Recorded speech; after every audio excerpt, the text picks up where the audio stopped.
Docteur, quels sont les symptômes et les complications qui peuvent survenir? Le premier symptôme et le plus fréquent du cancer du poumon est la toux. Lorsqu'une bronchite chronique est suivie d'un cancer du poumon, la toux causée par cette bronchite va s'aggraver. Les cellules cancéreuses peuvent se développer dans les vaisseaux sanguins, ce qui va se traduire par la présence de sang dans les expectorations. Ce sont les sécrétions expulsées par la toux.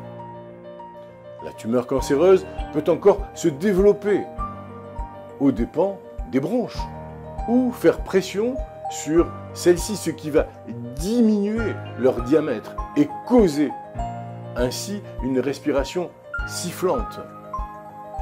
La tumeur cancéreuse peut aussi se développer dans la paroi thoracique et causer une douleur dans la poitrine. La tumeur peut aussi également entraîner une pneumonie qui va s'accompagner de toux, de fièvre, de douleurs thoraciques et, bien sûr, d'essoufflement. Les personnes atteintes d'un cancer du poumon au stade avancé n'ont plus d'appétit, sont affaiblies et vont perdre du poids. Le cancer du poumon peut envahir des tissus adjacents au poumon ou d'autres tissus éloignés, tels le foie, le cerveau, les os, ce qui cause aussi de la douleur. La tumeur peut également se développer dans une veine qui va acheminer le sang de la partie supérieure du corps vers le cœur et l'obstruer. Ce trouble, appelé syndrome de compression de la veine cave supérieure, se caractérise par un reflux du sang dans les veines du visage, du cou et de la partie supérieure du thorax, ainsi que par l'enflure de ces veines.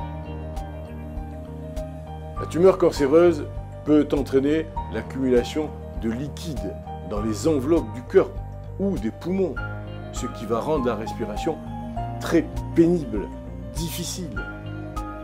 Les cellules cancéreuses exercent parfois aussi une pression sur le poumon et risquent de l'écraser, ce qu'on appelle un collapsus. Lorsque la tumeur presse sur la moelle épinière, le malade va ressentir de la douleur ou va présenter un trouble de la fonction des nerfs. Certains cancers produisent également des hormones, ce qui peut affecter le métabolisme général.